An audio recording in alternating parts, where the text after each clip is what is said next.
Welcome, everyone. Welcome to this episode of Lean in Olympia. I'm so glad you're here. My name is Corey Passons. I'm here with Interfaith Works. Interfaith Works is a social justice nonprofit serving Thurston County. We're a coalition of 30-plus diverse faith communities and affiliated organizations, and we serve the region as one of the largest service providers for homeless adults who are high risk through our services at Unity Commons at 2820 Martin Way and Sergio's. I encourage you to check out iwshelter.org to learn more about those two shelter services that we offer, and interfaith-works.org to check out what we're doing as an organization. And this podcast is a bi-weekly podcast coming from Olympia. We feature conversations at the crossroads of humanity, justice, and belief. And if you want to check out past episodes or stay tuned to the work that we're doing, you can go to our Facebook page or YouTube channel, and this podcast is on Spotify. I want to welcome our guest, David Scherer Water. Welcome, David. Hi. How's it going? Pretty good. Great. So glad you're here. We will have some sweet B-roll for this episode for when you rolled in here, which is going to be good.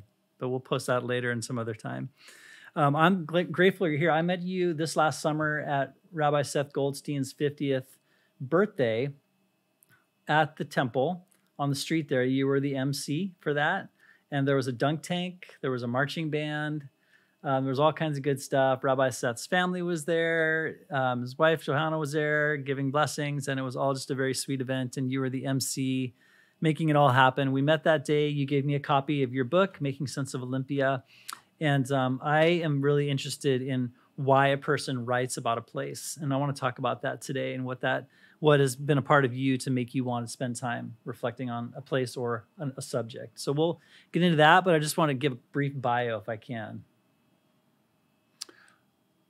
I've got one if you want me to read it. Oh, you want to tell my bio? Yeah, that was a little curious. What I thought you were prompting Let me round that me. up. Let me rephrase. I'm going to share a bio about David. This is from your website. You're a writer who specializes in comedic nonfiction, the study of factually true things that are funny, interesting, or make you think. His other projects include The Flat Wind Company, The Healing Journey Radio, and The Martin Building. Published in 2017, Olympia ties the history of Olympia, Washington, with present-day phenomena. This book is a perfect gift for longtime residents, tourists, and newcomers.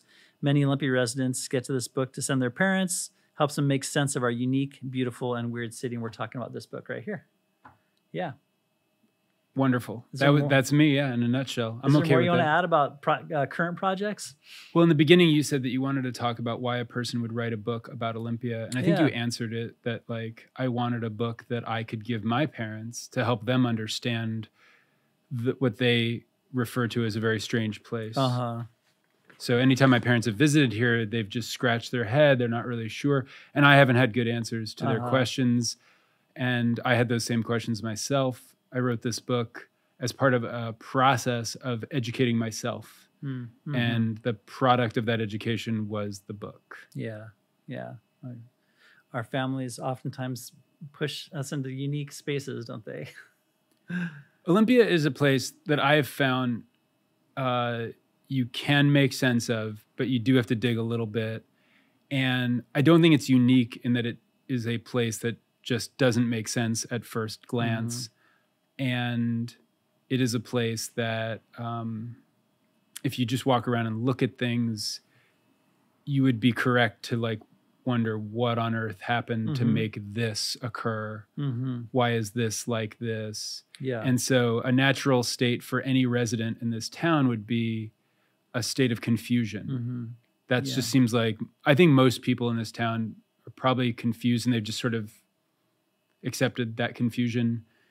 And that's where I step in. Mm-hmm. That's where you step in. Yeah. When did you come to Olympia? And start? Well, I've lived in Olympia for 32 years. So I moved here in 1991. Yeah. The majority of my life I've lived here, but I'm not originally from here. Mm-hmm. And that offered me some perspective because it really helped. I approached the city as an 18-year-old with fresh eyes, coming from New York and San Francisco. Mm-hmm. And the confusion started on day one, and it took me maybe 28 years to finally realized I should probably make a more formal effort to alleviate my own confusion about Olympia.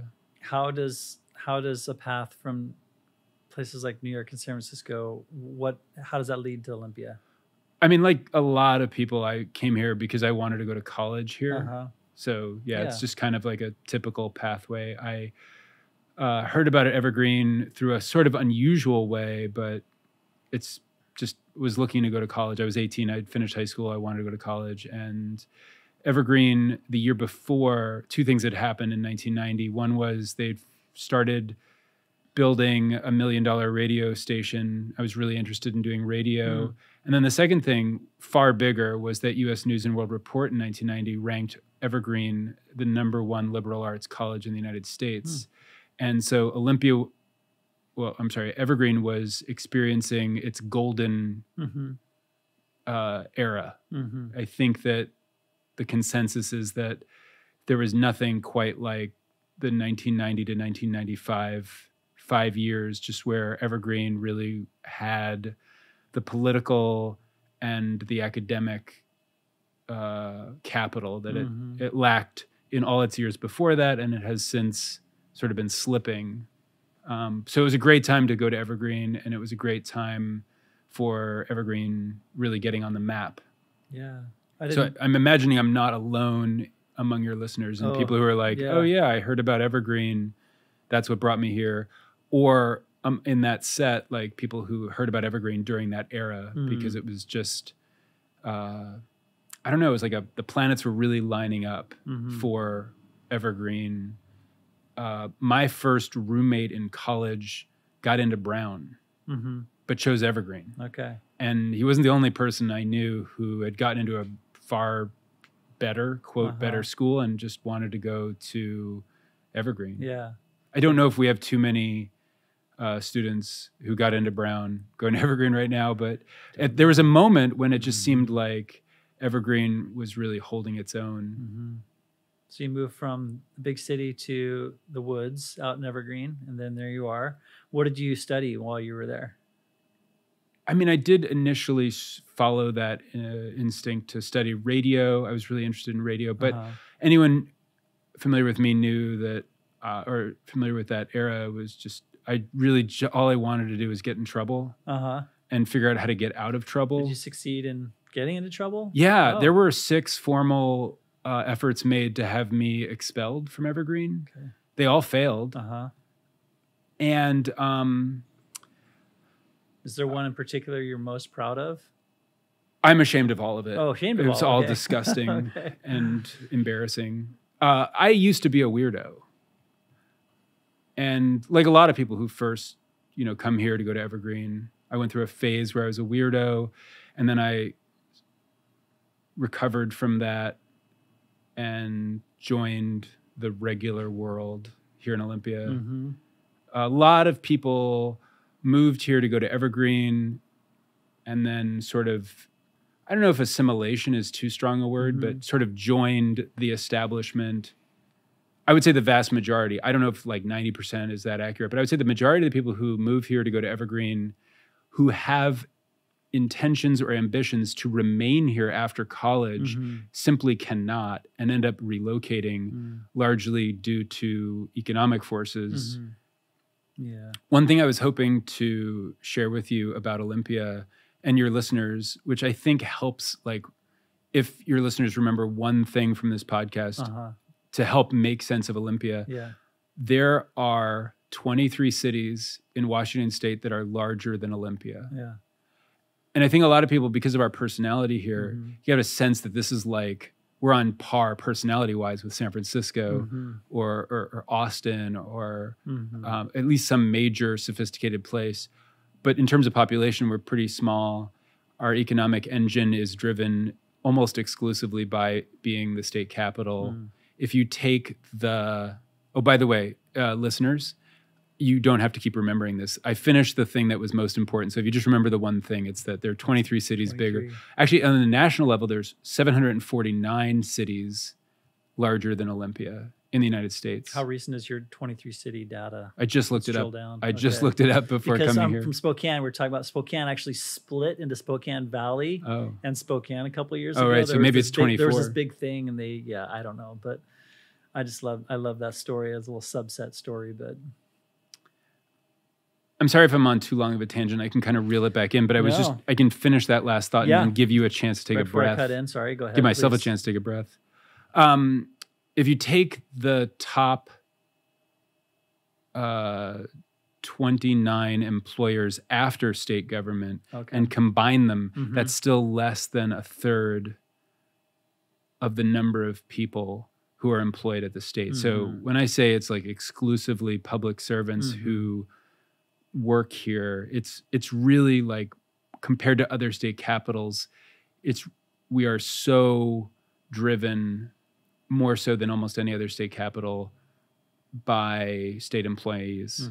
And then when you factor in city, county, education, and federal employees, the ratio starts tipping even further. Yeah, wow. So if you know anyone who does not work for the state, they are effectively in a minority in this town. And that's another thing that drives, I think, this sort of, every year there's a boatload of new people coming here to go to Evergreen, and they graduate and may have intentions to stay and then simply can't seem to survive here simply because there's only so many job opportunities for people who are of that certain personality that might go to Evergreen. Yeah. Whereas that same personality can be in great demand almost everywhere else, where you may not find as many naturopaths or massage therapists or environmental scientists, et cetera. Yeah, it's a unique kind of balance when you put it that way, between like the stability of persons who might be working in state jobs for that reason, and then the people who are in Evergreen who are intentionally in an educational framework that's more abstract and less stable by design to give you more creativity and independence in your studies. And also there's a high degree of people who migrate from Evergreen into state jobs here in Olympia too. So that's a kind of a combination. I know a bunch of people who've done that and walked that route. So you've got kind of two cultures in one, really. So you've helped us to share. You've shared with us about your connection with Olympia. You've been here a long time. You had a sense to really look at it deeply, to process it. But I'm curious. Then you moved to making this book. But who were your influences on how to write historically about a place? I mean, this has a strong sense of narrative in it, and I love that, and your narrative voice. But who influenced you as to how you go about writing about a place? Corey, before I answer that question, I want to move my microphone slightly. Yeah. This might be a thing that you edit out later. I just noticed that my posture will be better, and I'll be more comfortable if it's... Oh, for sure. Are we still good? If I'm like that? Great. Okay. Yeah. Sarah Vowell, Mark Twain, and Fran Lebowitz. I mean, I'm happy to talk more about writing process and my voice. I'm not sure if your listeners are curious about me as a writer or they're more curious about Olympia as a phenomenon.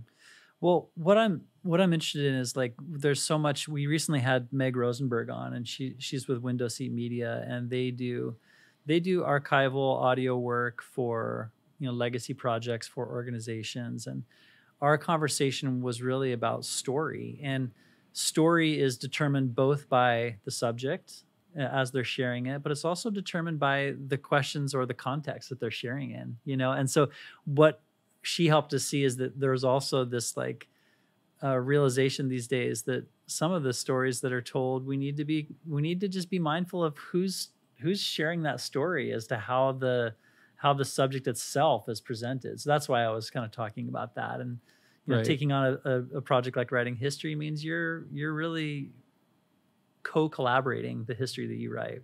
Right. Well, like I said before, it was confusion that sort of inspired me to begin a study of my town. Yeah. I genuinely believe that making sense of the place that you live is a kind of activism you can't really change the place where you live unless you truly understand it. Yeah. And my early attempts to understand this town were not going well. And so I was becoming more confused. And so that was like the selfish motivation of wanting to make sense of Olympia. Yeah. And then, I have another part of my life is that I enjoy writing. It's, I guess, my main thing that I do with my time. And so I enjoy being funny. I know I'm not really being funny here. I'm really trying to not be funny. I'm enlisting a lot of effort right now to not make jokes because I know you have a serious podcast. So that's why when I walked in, I just was like cracking jokes nonstop. And I was kind of hoping you were recording everything because it was like in the director's cut of this podcast, that would all be like funny. It would all be good. Goofy stuff. It's fine that initial stuff was not recorded, but I am trying really hard to take this moment seriously. And maybe I shouldn't be doing that. I don't know. I haven't listened to enough of your podcasts. I actually wrote down a quote that you started to, and it's from the book. It says, "Making sense of the place where you live is an essential first step if you want to change it. In that regard, making sense of a place is a kind of activism." I love that quote, but I was curious, like, as you're making sense of Olympia, what do you want to change about it? Is that what you're saying in this quote? I mean, as you see the city, for me personally, like why would you say something like that? And then what is it that you would want to envision changing? That's a great question. No one's really ever asked me that. I guess the things that I've worked on personally relate to issues around housing, sustainable business practices, and kind of creating a little bit more of the social climate that I was raised in. So I guess those are the three main areas where I've dedicated a lot of work on, like professionally. Like I work for a company that develops, renovates old buildings in downtown Olympia, turns that into housing, turns that into shop spaces, office spaces. And for the last 40 some odd years has been doing that. There have been, I think, about somewhere between 20 and 30 buildings that have gotten renovated. And then most of them have been sold. And of the ones that have been sold, a lot of them were sold to tenants in the space who then became the new owners of the space. So it was kind of this interesting, nuanced model for a kind of real estate development. I wouldn't say the company is necessarily like in the business of flipping, but it was just more like in the life of this company that I work for, they went from, hey, let's do a lot of buildings and make a bunch of money to, hey, let's sell all these buildings off. And all of us are sort of moving, the people who came before me were moving towards retirement and wanting to kind of wrap things up for the company.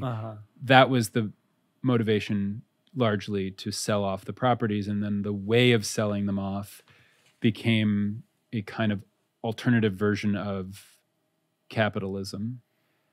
And then the other part of my life is just related to, trying to both simultaneously understand the social dynamics of Olympia and then also try to change them. Like I've organized a street fair for many years, and I organized a parent-child play group for many years. Oh, cool.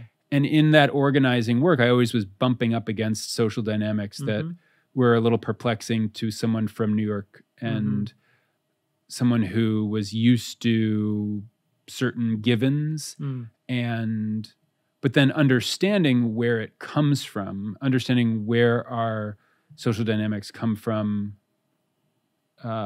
sort of gave me, in the chess game of being something of an activist, it gave me a little bit more perspective. Yeah. Yeah.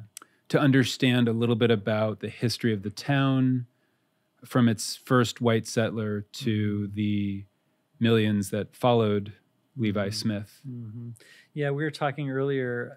You were asking me where I'm from, and I was telling you I'm essentially like a Pacific Northwest, product. And some of my favorite conversations I've had with friends from like Chicago and New York has been about culture and the way that they like use humor and sarcasm. That's a lot different than the cultures they encounter here. And I've appreciated that, and I've had to like meet some of those friends on their terms when they're in their deal, and it's a different way of engaging.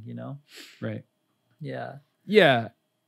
I would recommend that anyone who has ambitions to change anything about Olympia, especially if they are white, to read about the story of Levi Smith, who was in 1850 the first, and in the moment that for 5 years, he was the only white resident of downtown Olympia. He was given a land grant from the U.S. government for land that was 100% of downtown Olympia today.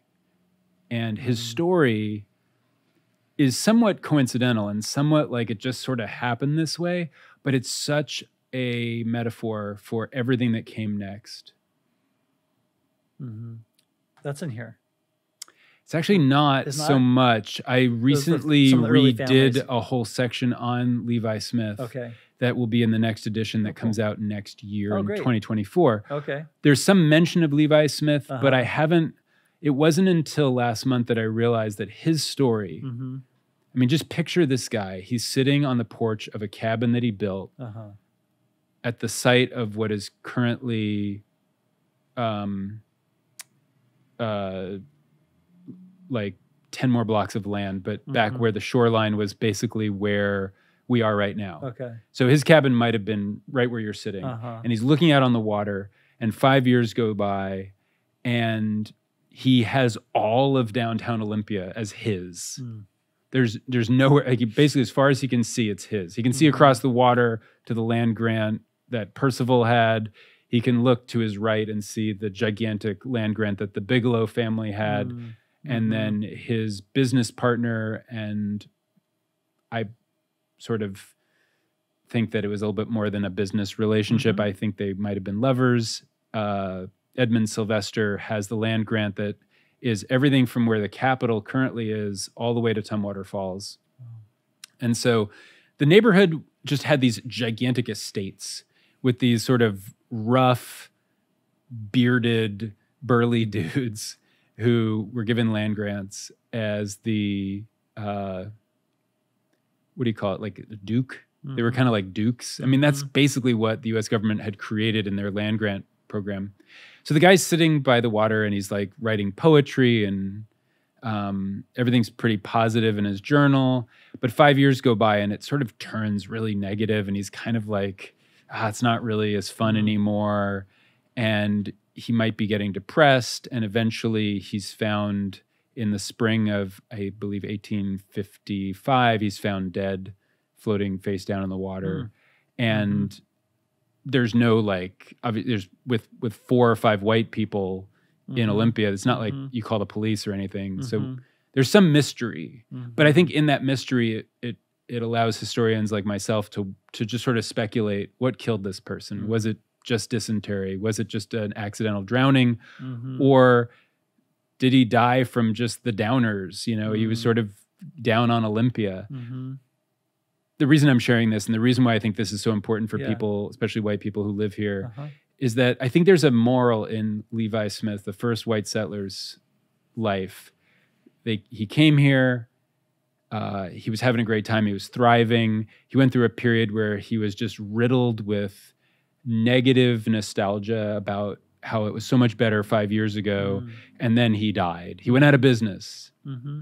So to that, I say, anyone who's thinking of living in downtown Olympia or starting a business in downtown Olympia, you could take a lesson from Levi Smith and bring a lot of creativity, or if not creativity, some kind of a plan B, or get out before it kills you or you go out of business. Or maybe connection, more connection. Right. Yeah. This guy was a bit of a hermit. Yeah. After he passes away, his business partner inherits his land. That's Edmund Sylvester, and who Sylvester Park is named for, and Sylvester Avenue. And he sort of becomes this major character for the next 20 years as he effectively plats and designs downtown Olympia, which he now becomes the owner of all that land, and he gives away huge swaths of it to lots of different groups. The Capitol gets some land. Obviously, the park that's named for him was given away. White people in Olympia demonstrating that kind of suspicious generosity is also a theme where there's sort of this Northwest passive aggressive and can't always read people here so well. So learning these stories, I kind of thought, oh, this kind of helps explain, why things are the way they are. Yeah, it's just a longer take on like a contemporary culture you're trying to understand. Totally. Yeah. So I have a question for you. I was looking at some of the videos that you have done over the years, and particularly from Healing Journey Radio. And I think they're great. And I just wanted to ask you about humor and how has it functioned for you in your life? I mean, is it like, I think, has it been a space of healing, coping, exploration, meaning? What has it been for you? And when did you really realize how important humor is for you in your own journey? Thanks. Well, like I said before, Corey, I'm working really hard in this interview to not be silly. And I do take my historian role seriously, and I'm trying to be serious, but it's true that I've put a lot of humor in my book, and that's because there's a lot that's funny about Olympia.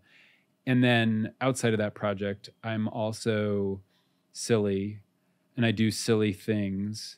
And my favorite brand of silliness, as you might be able to tell by the tone of voice that I'm using right now, is to use this kind of tone of voice. So it sounds like I'm just like a really ordinary, serious person. But really I'm making a joke. Like when I first walked in, will you remind me of your name? Patrick. Yeah. I walked in and I forgot Shout out right there. Yeah. I forgot my bike lock, and so I wheeled my bike into the building. And then I thought Patrick was looking at me a little funny, like maybe you don't allow bicycles in the building. And so I told him that it's a service bike. Okay. Like a service animal, and so it's allowed in the building, and that I have so that was like me just trying to be silly. But then Patrick's face turned to like a deeper level of confusion, and I felt terrible. And I was like, oh, I'm employing humor because I feel awkward about bringing my bike in. So anyway, my point is that I do a fair amount of using humor as a way of diffusing my own tensions. You might not be able to tell this by looking at me or hearing me, but I'm Jewish. So that just means I always feel a little bit like a fish out of water when I'm not in either New York City, Los Angeles, or Tel Aviv. Those are like the only three places where like if we were to do this interview in one of those cities, it'd be really different. I'd be like very different. Okay. Yeah, I would be so much more relaxed. Well, we just full disclosure too. I met you at the temple, right? But we've not prepped for this on purpose. You wanted a spontaneous right. I suppose setting, and I'm down for that. And you already outed me as being Jewish. I said you were at the temple. Yeah, right. I could have been anything. Yeah, and it's true. Actually, if you want to. It's a great place to go to meet non-Jews. It's in this town. It is, yeah. so your videos are specifically at the Healing Radio are really good. So one thing I probably haven't told you about me is that in addition to Interfaith Works, I'm also an interfaith minister here in Olympia. So I work with spirituality all the time. And the video that you have where you're talking about accessing the inner child, you're on the, what is it called? The ride that spins around on the table. You're talking about it. There's like music going on, like meditative music, and you're talking about like accessing your inner wounded child who will always be with you. And I love it because it's good to take like really conspicuously religious and spiritual tropes and to examine them through humor. And that's not like a capacity I feel like I do very well. So when I see you doing it, I see what's happening and I appreciate it. Also, I want to say that I don't think you can comment or satire something without some degree of awareness of a truth within it or a respect or love for it. And I wanted to see how you react to that. Sure. I will answer that, but I'll also say that like I've definitely like had the privilege of having a job and a house and like enough money that I can like buy groceries so that I can also eke out enough free time to do silly things without trying to monetize those silly things. And that was kind of like early on in my first few years living here, that was a lesson and a commitment that I made, was that I want to have the kind of life where I just have like a part-time job and then the rest of my time is spent doing all the silly things. And the byproduct of that is that I've done enough silly things that I've largely forgotten about them. And the thing that you just mentioned, I was like, oh my God, that was such a fun project. I'm going to pretend to be a new age mystical healer who's trapped on the rides at Lake Fair, but at the same time trying to maintain my composure and serious tone of voice, doing a guided meditation to actually like help people. Anyway, my point is that with a twist, there's a twist to it. Obviously, it's a work of satire, but also I think like 8 people probably watched that video. So it's like I just kind of made it and I enjoyed it, and those 8 people really loved it, and I was happy with that 8-person audience, and I moved on to the next fun project. And it's just so amazing that you would remind me of it, because it's almost like I'm hearing about it for the first time. And then to your other question, I think that I just love it when it's really hard to tell if it's a joke or it's for real. And when it comes to new age religions and new age spirituality and the mental health industry, I feel like that's a wonderful target to make fun of. I think we need, as a society, we really need to like laugh about all of the truly horrific things that have come out of that world. If we don't laugh about it, it's going to get its claws in us. And if we don't laugh about it, we don't have light about it. And if we don't have light about it, then we're just kind of bogged down by it.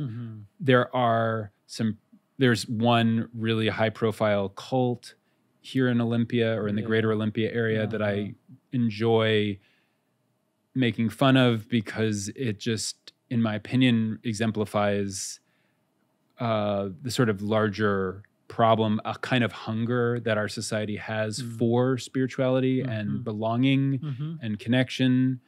I've been fortunate that I have a spiritual community that sort of holds me and loves me, and where I have connection. I don't know if I necessarily use that in my work as a comedian, but maybe. You're familiar with Rabbi Seth's TikTok? Of course. Yeah. How can you not be? I know, but he is choosing to take use humor to do commentary on teachings, Jewish tradition, community, belonging. And I mean, he does it very, very well. But at the same time, his TikTok videos, they they employ humor, but they also teach. And Right. that's a skill.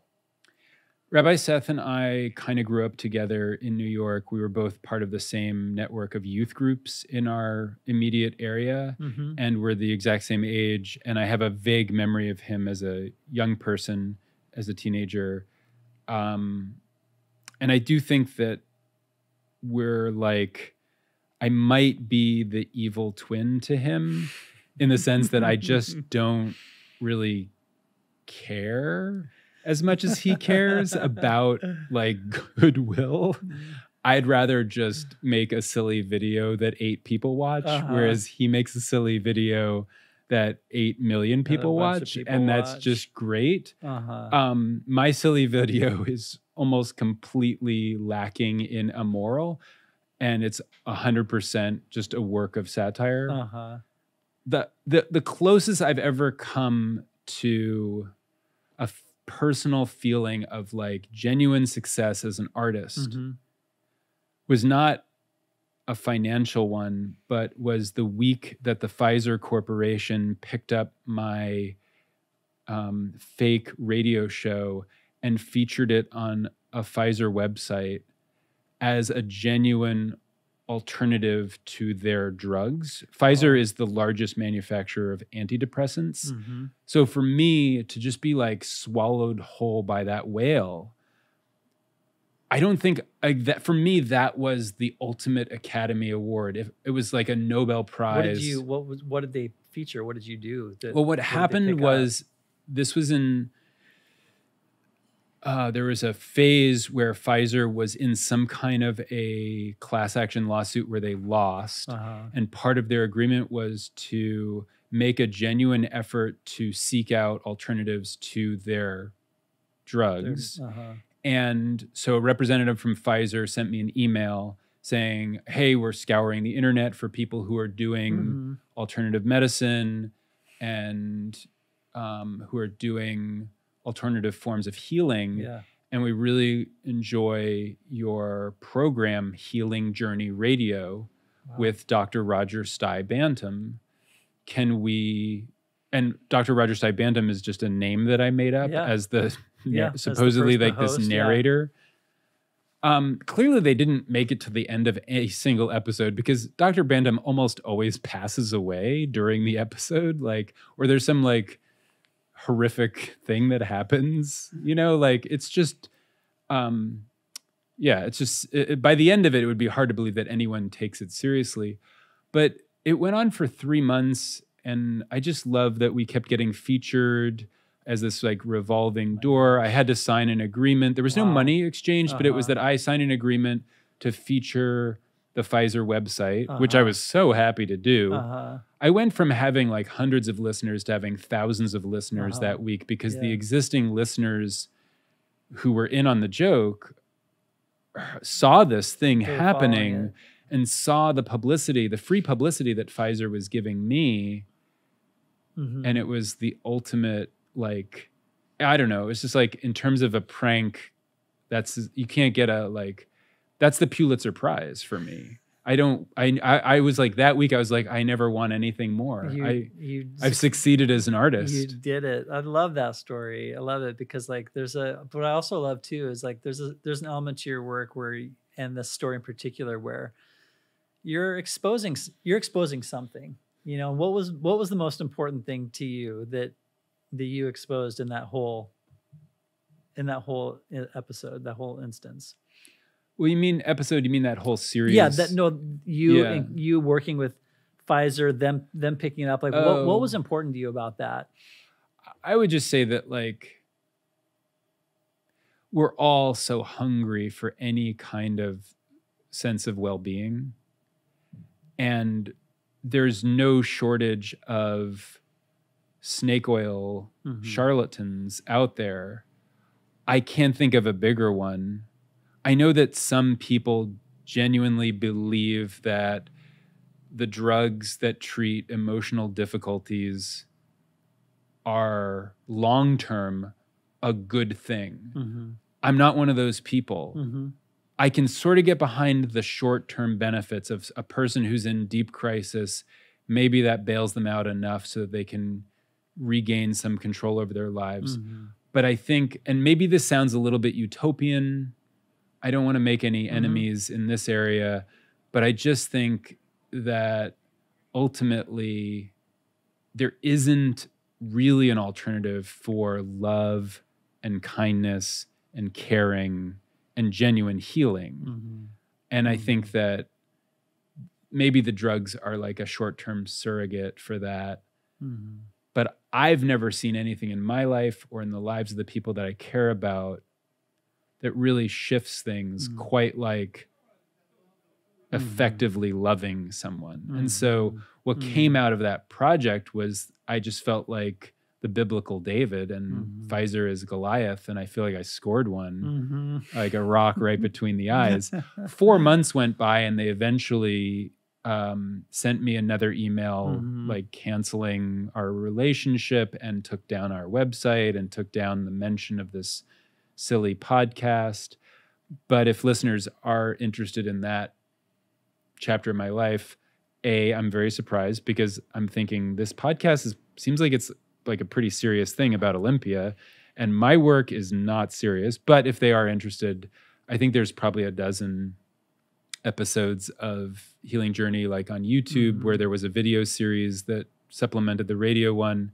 And then I think there's probably about as many, maybe a dozen episodes that are just audio on the Olympia Radio Company, which is my group of friends and I or I'll just say it's my group of friends who succumb to my direction. It's very much my project, but it is something that I do with my friends, and we collectively produce very silly radio programs that are hard to tell if they're real. The one that I'm on right now is real. Is it? I think so. Okay. I mean, there's not like, at the end of this, it's not going to be like clowns come out and it's actually, there's another amazing, but no, level. Sorry. Yeah.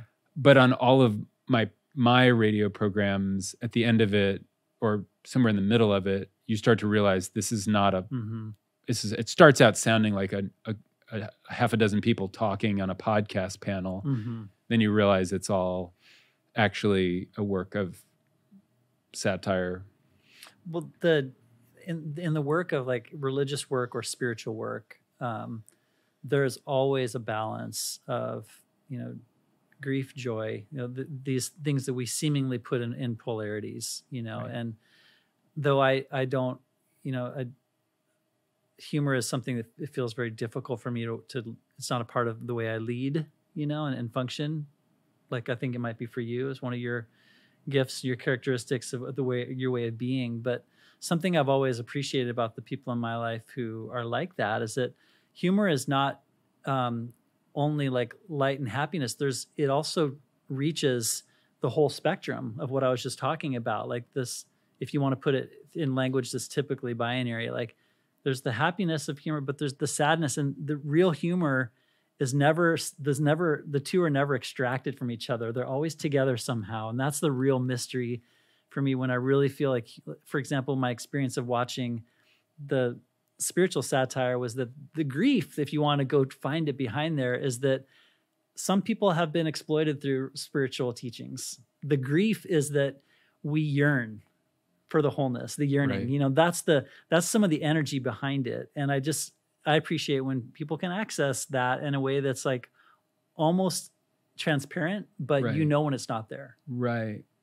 Yeah. I think that is the punchline of all of those jokes, is that people are so hungry for genuine healing, and often, sadly, they don't receive it. They receive some snake oil.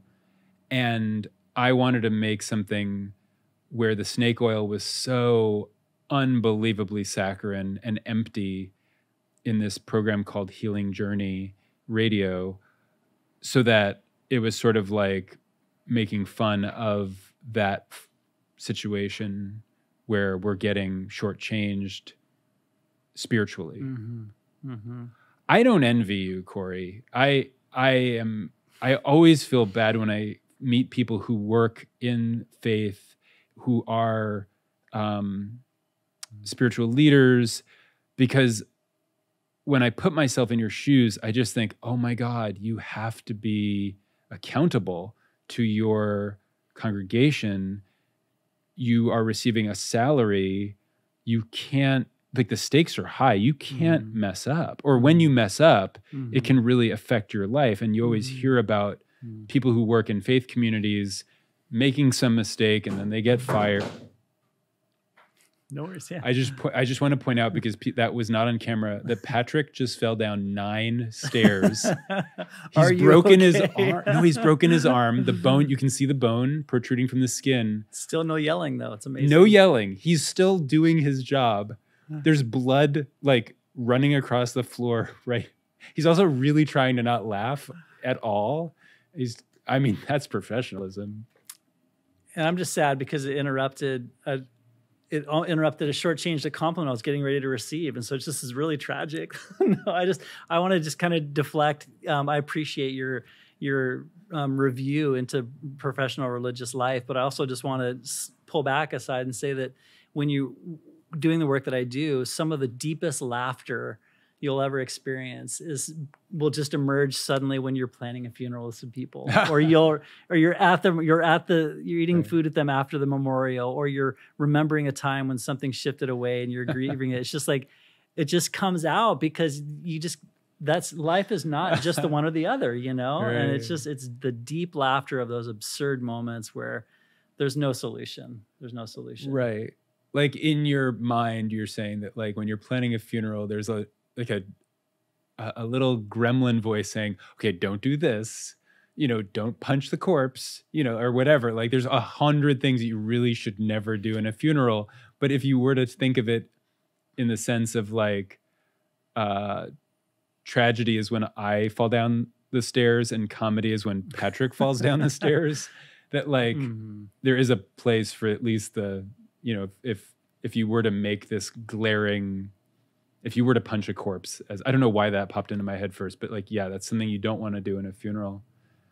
I interact a lot with Rabbi Seth just because I am so enmeshed in our Jewish community and it's just such a fundamental part of my life. And I feel the same way with him, that the two of us at one point in our lives were on the exact same path. And at some point, those paths forked and he became a rabbi and I became a pretend New Age mystical healer. And he receives a salary and is supported and nurtured, and it's wonderful. I receive a lot of personal satisfaction as a comedian, but don't receive any salary from it. So I just go and work this kind of boring job that I do. I'm like a glorified janitor and occasional maintenance man, an occasional accountant, but it's very boring, I assure you. But then in my artistic life, I get to just be like I have no accountability. I can say whatever I want. And the beauty of this part of that equation is that there was a time in my life where I was, well, will I be responsible? If there's no accountability, can I just punch down? I could, but what I found was that no, I do have a moral compass, and I do think there are so many more targets of humor that no one's joking about, that we desperately need people to joke about. Yeah. So to come back full circle in our conversation, you wouldn't be reading my book about Olympia long before you realize that you're reading a work of comedy. I am first and foremost a comedian, and secondly, a historian. Almost everything in my book is historically accurate. There's lots of my book that's just straight up funny, but still 100% historically accurate. Then there are parts of my book where I've employed hyperbole, and I did that very intentionally because I felt like the subject matter couldn't be talked about without exaggeration. Like in order to honestly talk about Ramtha, in order to honestly really report on Nettlefest, there has to be some poetry. And I do feel like in the chapter on Ramtha, I just got into the clown car with the cult and just made up my own like silly words for things. And you could write a more serious essay about Ramtha and not do that, but I don't know if it would be more accurate because I just felt like, or there's a, are we allowed to curse? Curse? I don't like cursing. In my book, I actually put like an asterisk in the middle of the word shit, but Holy Shit Park is another part of Olympia that like, actually, I didn't really exaggerate anything in that chapter now that I think about it. It's just, that's an example of a good chapter that is 100% historically accurate and straight up funny. I don't know if I want to take up all the airtime to tell you the story of Holy Shit Park. It's in my book. It's in the book. Go read the book. Yeah, I mean, but one of the words that jumped out when you're talking about all that is honesty. And I mean, I appreciate that. It's also a word that's, that's a subjective perspective on what is an honest, opinion. But what you're doing is you're saying it's honest. For me, I'm reporting honestly as a reporter, is I think what you're saying. Right. Well, I'll say this. I would say the majority of the feedback I get from readers is negative. And so I respond to emails and occasionally run into people. People come to a book event or they'll just stop me on the street. And at this point, given that the book is in its 5th edition, it's been really like fine-tooth comb. I've gone through a lot of it. But a lot of the points that people will make to me, I will say to them, hey, I appreciate you're upset about this. I'll try to listen enough to their feelings that they can kind of calm down and tell that I'm there with them so that I can actually ask the important question of, is what I said accurate? Because for me, that is what truth means. So it's not a subjective truth. It's like, is this an accurate assessment about blank? And if it is, then you're just upset that I'm basically being critical. Yeah. But I'm not attacking. Yeah, that's respectful. And so there are people who would prefer that I not share the dark side of Procession of the Species. And we not talk about that. I mean, it's a beautiful thing. The first few paragraphs of that chapter are just about how it's wonderful and good. But I felt like, well, isn't the dark side of it just as important in a book about history? I think so. I would prefer that it just didn't have a dark side, but can something so bright, so light as Procession of the Species not have a dark side? I mean, there are metaphysical people who might argue that nothing can exist purely out of balance, even if it's pure, like nothing can be purely positive. There has to be some negative, maybe, I don't know. I just think that, the language I put around that is just that, I think in like holistic ways or spirals versus like lines and seasons, these kinds of like connective arcs that aren't apart from each other, but have expressions that are momentary and exclusive too. Sure. Yeah. We are moving towards wrapping up, but I wanted to ask a couple questions as we're doing that. You gave me a copy. Thank you very much. So this is number 5 then, 5th edition? That's the 5th edition. And 6th edition is coming out 2024. 2024. Probably around the end of the year. Where I met you and you had one, you gave to me. Where could I find it if I weren't meeting you at the temple? All of the bookstores in Olympia sell them. Buyolympia.com on the internet. Okay. And I'm so accessible if you just Google my name. Yeah. So if I've had a few teachers order larger numbers, so just do that through me is what I always tell people. You can find me on the internet. What is next, or what's coming up next for you? So last week, a collection of my fiction came out, and I don't really have a what's next plan after that. It was such a titanic effort to pull together like 40 literally 40 years. Like there's a piece that I wrote when I was 16 years Mm-hmm. old in this. So, no, there's a piece that I wrote when I was 10 years old.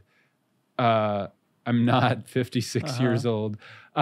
Anyway, my point is that, yeah, it was kind of a big feat to try to put together in one volume the complete, like, my best fiction. Oh, I'm sure, yeah. But 8 years of working in nonfiction motivated me to sort of balance that out with spending the last year putting together a collection of my fiction. Yeah.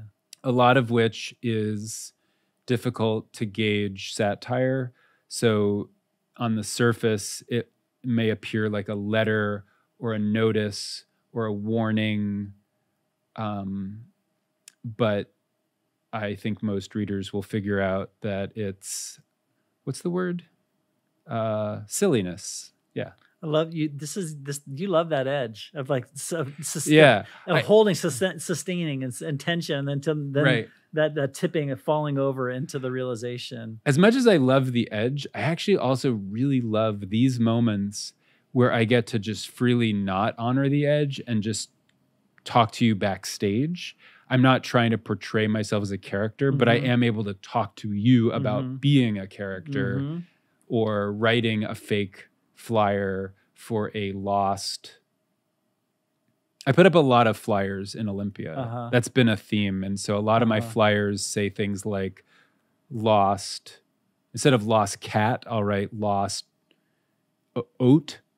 Like as if you turn the C in cat and you just connected it a little bit so that instead of saying cat, it says oat. Because a lot of times you'll see a lost cat flyer, and if you look really quickly, you might accidentally read it lost oat. And then what do you do? I just thought someone needs to make that flyer, someone's lost an oat. Did you hear from anyone? I heard from a lot of people. What did they say? Were they sad? Almost everyone just jumped right into my clown car and just wanted to play with me, which made me happy. Like they were like, "Hey, I think I saw your oat." Yeah. Well, I recognize what you're doing is it's a vehicle for meaning too and connection, and I that's something that I just appreciate that. I've seen that in your work, and I want to just name it kind of explicitly. So I mean, there's things like the telephone of the wind, up in Squaxin Park, and these are ways where people can step outside of their day-to-day, practical, logical minds that our society seems just hell-bent on locking us into. Yeah. And we can access some other, creative, expressive part of humanity, which has always been the element of beauty and awe in humanity. And why would we ever want to get out of touch with that? So thank you for the work you're doing. I've appreciated our conversation today. I always wrap up with a question that I didn't get a chance to prep with you about because we didn't do it that way. But I always ask about hope as we're ending an Adeline and Olympia episode. And wanted to ask you, it's a word that has a lot of different ways to think about it. How might you define hope, or where are you seeing it today? Well, I don't know if I'm like on the front line of any battle to like make the world. Maybe I am. I don't know. I was going to say I'm not like really like on the front lines to make the world a better place. What could I possibly say to that?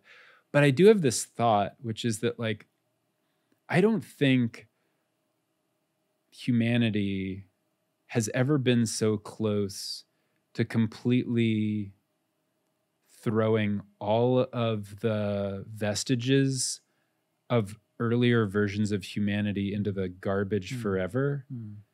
And I'm talking about like the big ones like racism, sexism, homophobia. And then just to bring it home, like this week, I don't see a way out of the Israeli-Palestinian conflict without actually ending anti-Semitism and ending the racism directed at Palestinian people.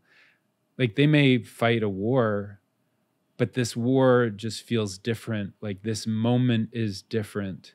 This is a new moment.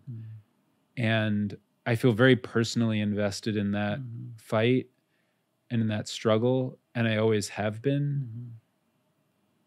But like the short list I provided before of other oppressions, I do feel a kind of hopefulness that we've never been so close to finally really throwing it all in the garbage. We don't need it anymore. It all came from like a time when humanity needed to be that way. And now we're just doing it out of habit. But we can feed everyone. Everyone can live a good life. There's enough resources. And I think like there's a collective will. I really hope I'm right. I do too. And I appreciate that answer. And I appreciate you being here today. Thank you for making time. Yeah. For coming down. Yay. Patrick, thank you. You've been a part of our podcast. Yeah, Patrick's today. laying face down in a pool of his own vomit right now. Still working very hard. I'm so impressed. The vomit was a new part of that. I didn't even notice the broken leg. Did you see that? I did not see it. Broken arm and broken leg. That's commitment. We'll wrap this up and come attend to you, Patrick. But before we come attend to you, I will just say thank you for being here for Lean in Olympia. Really appreciate you checking us out today on this episode. And you can check us out on our YouTube page, Spotify, and our website, interfaith-works.org. Again, our guest today is David Scherer Water, and this is the book Making Sense of Olympia, which we've talked about today.